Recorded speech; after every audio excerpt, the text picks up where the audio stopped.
그날 밤, 언니는 내 인생을 산산조각 냈다. 조사나 병동의 그 좁은 공간에서 그녀는 휴대폰 충전기를 꽂기 위해 생명유지 장치를 뽑아버렸다. 그리고 모든 책임을 나에게 떠넘겼다. 너가 한 거야. 내가. 그녀의 비명소리가 병실을 울렸다. 나는 그 순간 세상이 무너지는 소리를 들었다.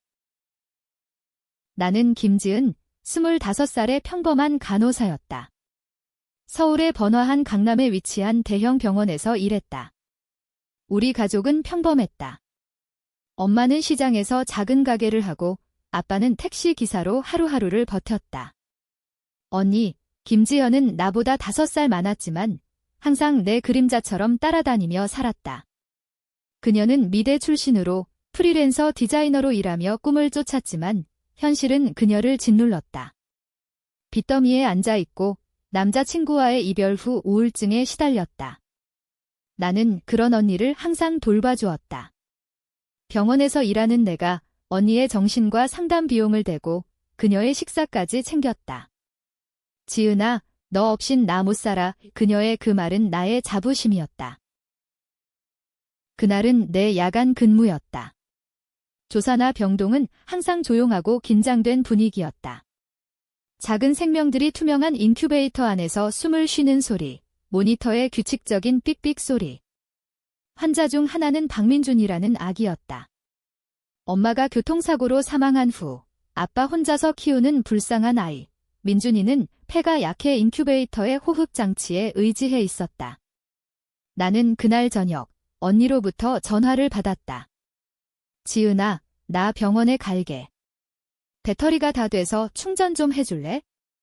피곤해 죽겠어. 언니의 목소리는 지쳤지만 나는 흔쾌히 알았어. 와, 이라고 답했다. 언니는 종종 병원 로비에서 기다리곤 했다. 나는 그녀를 가족처럼, 아니 그 이상으로 아꼈다. 언니가 도착했을 때 이미 자정이었다. 병동 입구에서 그녀를 마주쳤고 나는 그녀를 직원 휴게실로 데려갔다. 여기서 충전해. 나 근무 중이야. 언니는 피곤한 얼굴로 고개를 끄덕였지만 갑자기 조사나 병동 가자. 거기 콘센트가 더 많아라고 말했다. 나는 망설였다. 안 돼. 그쪽은 제한 구역이야. 하지만 언니의 눈빛은 애원이었다. 제발, 지은아. 너만 믿을게. 결국 나는 그녀를 데리고 들어갔다. 병동은 고요했다. 민준이의 인큐베이터만 희미한 불빛을 뿜고 있었다. 언니는 콘센트 옆에 앉아 휴대폰을 꽂으려 했지만 플러그가 안 맞았다. 이게 왜 이래? 그녀가 짜증을 내며 주변을 더듬었다. 그 순간 그녀의 손이 민준이의 호흡장치 플러그에 닿았다. 아, 이거. 언니는 무심코 그것을 뽑아버렸다. 삑 모니터가 경고음을 울렸다. 나는 황급히 달려갔지만 이미 늦었다. 민준이의 호흡이 불규칙해지기 시작했다. 언니, 왜? 나는 소리쳤다. 언니의 얼굴이 창백해졌다. 그녀는 떨리는 손으로 플러그를 다시 꽂으려 했지만 나는 먼저 민준이를 안정시켰다. 의사 호출, 응급조치. 다행히 민준이는 회복되었지만 병원은 난리가 났다. 다음 날 경찰이 왔다. 언니는 나를 보며 속삭였다. 지은아, 내가 한 척해. 나 없으면 엄마 아빠가 무너져. 나는 충격에 빠졌다. 하지만 나는 동의했다. 왜? 언니가 내게 준 비밀 때문이었다. 몇 년 전 언니는 교통사고를 일으켰다. 술을 마시고 운전하다 사람을 다치게 한 그 사고. 나는 그날 언니의 차에 타고 있었고 모든 책임을 내가 대신 졌다. 내가 청소년이라면 감형될 거야. 언니의 설득에 나는 고백했다. 그 덕에 언니는 빠져나갔고 나는 전과자가 되었다. 그 빚, 그 죄책감이 나를 올가매고 있었다. 조사는 시작되었다. 병원장은 나를 의심했다.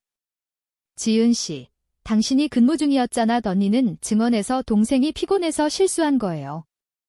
제가 봤어요. 라고 했다. 나는 부정할 수 없었다. 세상이 나를 범인으로 지목했다. 뉴스에 간호사, 조사나 생명위협이라는 헤드라인이 실렸다. 가족은 나를 원망했다. 엄마는 울며 내가 왜 그랬어? 라고 물었다. 아빠는 말없이 등을 돌렸다. 언니만이 나를 안아주었다. 고마워, 지은아. 이건 우리 비밀이야. 하지만 그 안아줌 속에 나는 차가운 칼날을 느꼈다. 배신의 시작이었다. 나는 병원을 그만두었다. 실업 상태로 작은 원룸에서 지냈다. 언니는 여전히 디자이너로 일하며 SNS에 행복한 사진을 올렸다. 가족의 사랑이 최고, 라는 캡션 아래 내 사진을 지웠다. 나는 밤마다 민준이의 얼굴을 떠올렸다. 그 작은 생명의 호흡이 끊어질 뻔한 그 순간.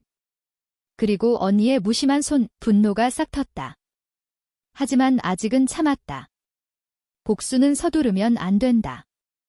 한국 사회에서 복수는 조용히, 치밀하게 준비해야 한다. 나는 노트북을 열고 언니의 삶을 파헤치기 시작했다. 시간이 흘렀다. 사건 후 석 달, 나는 프리랜서 번역가로 일하며 생계를 꾸렸다. 낮에는 카페에서 커피를 마시며 언니의 SNS를 스토킹했다. 그녀는 새로운 남자친구를 사귀었다. 최민수라는 이름의 변호사, 프로필 사진에서 그는 세련된 수트 차림으로 미소 짓고 있었다. 언니의 게시물은 달라졌다. 사랑이 모든 걸 치유해줘, 럭셔리 레스토랑 사진, 제주도 여행 스토리. 나는 그 사진 속에서 내 과거를 보았다. 언니의 행복은 내 희생 위에 세워진 탑이었다. 어느 날 우연히 병원 동료로부터 소식을 들었다. 민준이의 아빠가 소송을 제기했다. 그 간호사, 감옥에 가야 해. 이 뉴스가 다시 떠올랐다. 나는 변호사를 고용할 돈도 없었다. 대신 나는 언니를 찾아갔다. 그녀의 아파트는 강남의 고급 빌라였다. 어떻게? 그녀가 내 통장에서 돈을 빼간 걸 알았다.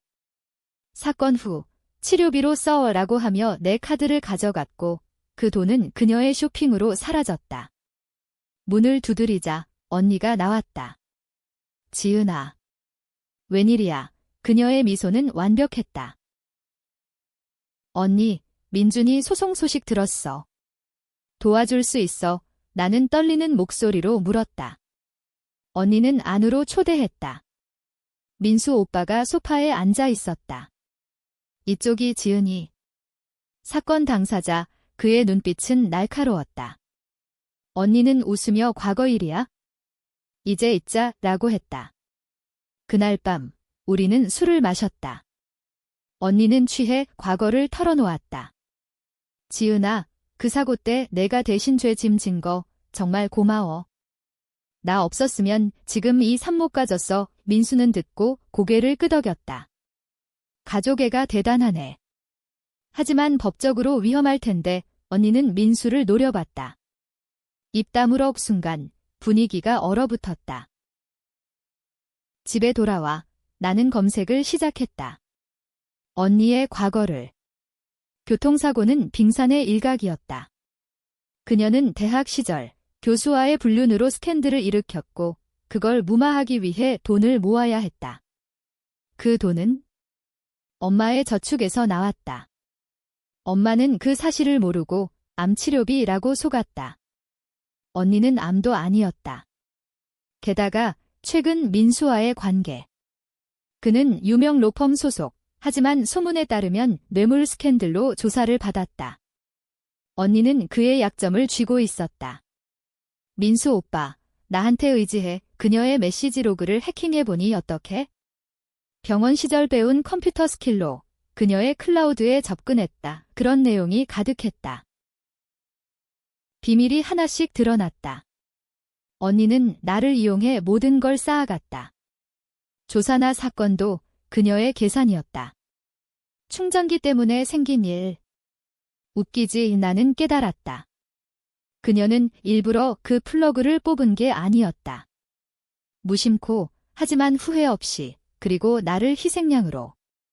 분노가 타오르기 시작했다. 복수의 첫걸음은 정보였다. 나는 민준이의 아빠를 찾았다. 박철민, 30대 후반의 과부. 그는 작은 공장에서 일하며 아이를 키웠다. 나는 익명으로 연락했다. 진실을 알려줄게요. 우리는 카페에서 만났다. 그의 눈은 피곤했지만 결의에 차 있었다. 그 간호사, 왜 그랬을까요? 나는 망설였다. 배신당한 거예요. 도와주세요. 함께 우리는 증거를 모았다. CCTV 영상 병원 보안팀에 부탁해 얻었다. 영상 속 언니의 모습이 선명했다. 플러그를 뽑는 손, 그리고 나를 보며 미소 짓는 얼굴. 이게 증거야, 철민 씨는 말했다. 하지만 나는 멈췄다. 아직 때가 아니에요, 왜? 언니를 고발하면 과거 사고의 진실도 드러날 테니까. 가족이 무너진다. 나는 갈등했다.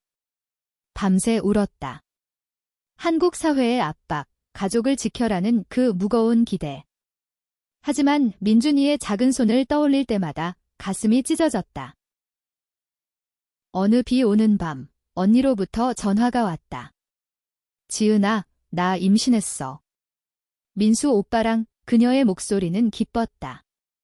나는 웃었다. 축하해. 하지만 속으로는 생각했다. 이제 시작이야.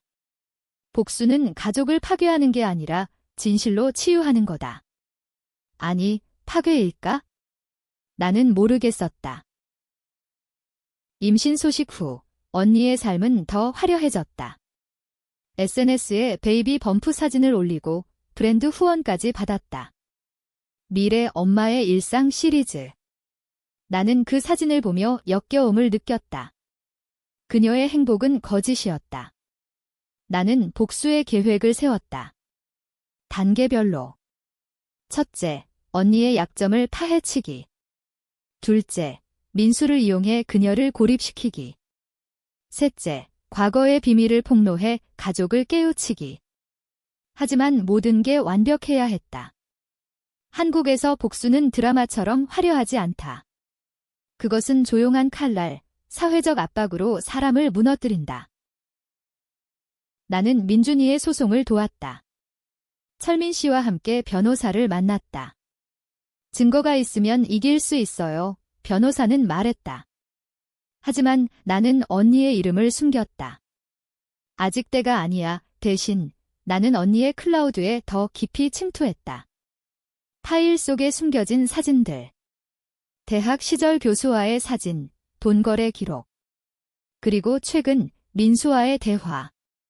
오빠, 그 뇌물 사건, 내가 도울게. 하지만 나 임신한 거 책임져. 민수는 알았어. 지현아. 결혼하자라고 답했다. 하지만 또 다른 파일. 민수의 이메일. 그는 언니를 이용해 로펌의 비리를 은폐하려 했다. 언니는 그걸 알면서도 사랑이라고 속였다. 나는 민수에게 익명 이메일을 보냈다. 지현의 비밀을 안다. 만나자. 우리는 한남동의 고급 바에서 만났다. 민수는 긴장한 얼굴이었다. 누구야? 나는 마스크를 쓰고 앉아 당신의 파트너를 아는 사람이라고 했다. 나는 증거를 보여주었다. 언니의 불륜 사진. 민수는 창백해졌다. 이게 뭐야? 선택해요. 지현을 버리거나 같이 무너지거나. 그는 웃었다. 너, 그 간호사지? 지은, 나는 놀랐다. 어떻게 알았을까? 지현이가 말했어. 내가 미쳤다고. 분노가 치밀었다. 나는 일어났다. 한 달 줄게. 그녀를 떠나.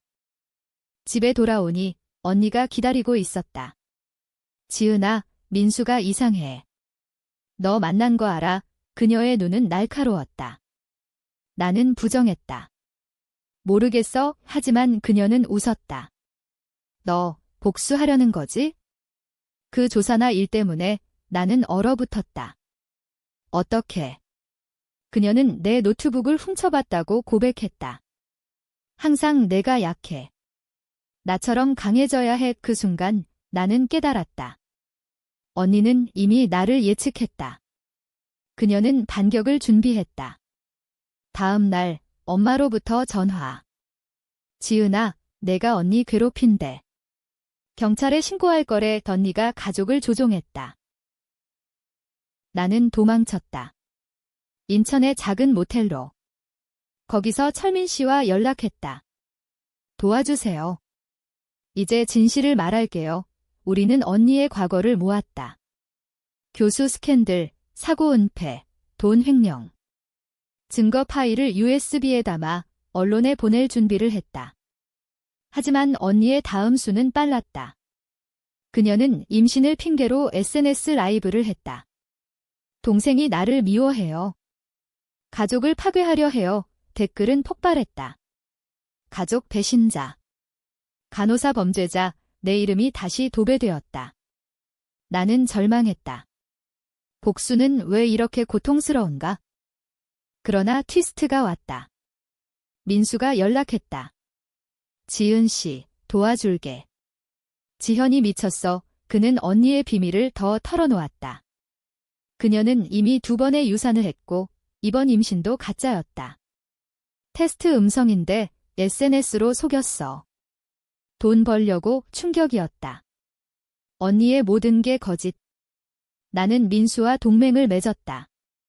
함께 무너뜨리자. 계획은 진행되었다. 민수와 나는 언니를 함정에 빠뜨렸다. 먼저 그녀의 SNS를 해킹해 가짜 게시물을 올렸다. 임신. 그건 거짓말이야. 첨부된 음성 파일. 그녀의 고백. 돈만 벌면 돼. 이 팬들은 분노했다. 브랜드가 후원을 철회했다. 언니는 패닉에 빠졌다. 나에게 전화해 울었다. 지은아, 왜 그래? 우리는 가족이잖아. 나는 차갑게 가족. 내가 배신한 거야. 라고 답했다. 다음 단계는 가족이었다. 나는 엄마 아빠를 불렀다. 서울 외곽의 옛집에서. 진실을 보여드릴게요. USB를 연결해 모든 증거를 재생했다. 사고 영상, 돈 기록, 조사나 CCTV. 엄마는 기절했다. 아빠는 언니를 저주했다. 이 새끼가. 언니는 도착해 부정했다. 지은이가 조작한 거예요. 나 임신했어. 하지만 테스트 키트로 증명했다. 음성. 그녀의 얼굴이 일그러졌다. 너 어떻게 알았어? 내가 가르쳐줬어. 배신을. 고조는 병원에서 왔다. 민준이의 재판날 철민 씨가 증언대에 섰다. 범인은 이 사람이에요. CCTV를 틀자 언니의 모습이 드러났다. 법정은 소란스러웠다. 언니는 소리쳤다. 동생이 시킨 거예요. 나를 미워해서. 판사는 중재했다. 증언하세요. 나는 증언했다.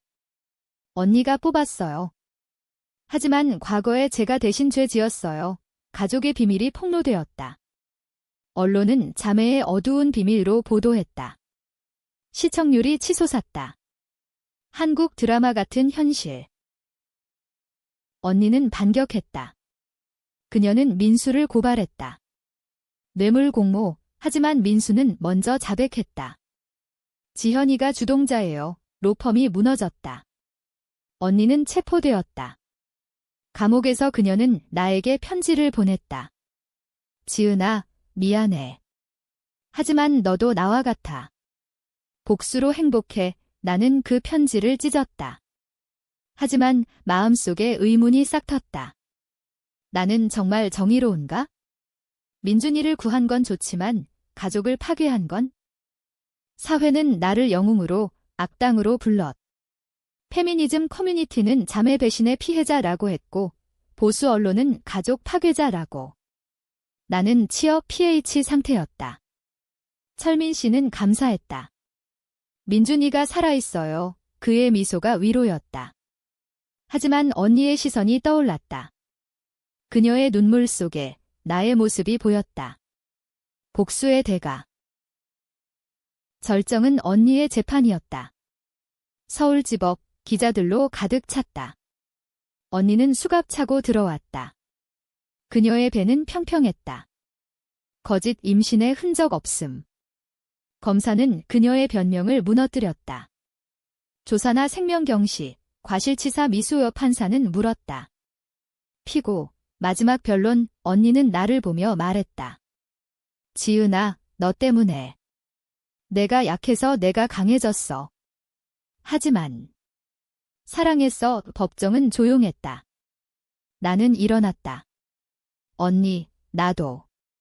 하지만 진실이 필요했어. 증언 시간. 철민 씨가 울며 내 아내가 죽었을 때 지은 씨가 민준이를 살렸어요. 라고 했다. 의사도 지은 씨의 대처로 아이가 살았습니다. 언니의 변호사는 가족 내 갈등기라고 주장했지만 증거가 압도적이었다. 판결 5년 실형. 언니는 끌려가며 소리쳤다. 지은아, 이게 끝이 아니야. 그 눈빛에 공포가 스쳤다. 재판 후 나는 자유를 느꼈다. 하지만 트위스트가 왔다. 집에 돌아오니 편지 한 장, 언니의 필체. 지은아, 임신은 거짓이 아니야. 민수랑 한 애는 없지만 내 아기야. 몇 년 전 내가 대신한 사고 때 내가 내 정자를 훔쳐 IVF 했어. 증거는 내 변호인에게 위충격. 나는 무릎 꿇었다. DNA 테스트를 했다. 맞았다. 내 딸, 은지. 언니가 키우려 했던 그 아이. 왜? 내가 전과자로 아이 못 가질 테니 내가 대신 그녀의 편지 끝, 복수. 이제 내 차례야. 엄마가 되어봐. 세상이 뒤집혔다. 나는 은지를 데려왔다. 작은 그녀의 눈, 내 눈과 같았다. 가족은 용서했다. 엄마는 둘이 손주라며 안았다. 하지만 나는 갈등했다.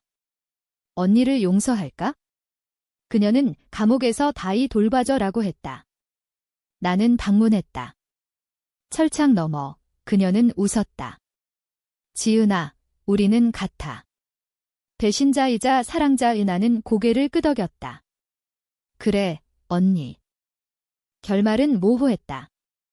나는 새로운 삶을 시작했다. 병원으로 복귀, 민준이와 은지를 키우며. 하지만 밤에 언니의 목소리가 들렸다. 모든 책임은 내게. 복수는 승리인가, 비극인가? 독자들은 논쟁할 테다. 나처럼 영원히.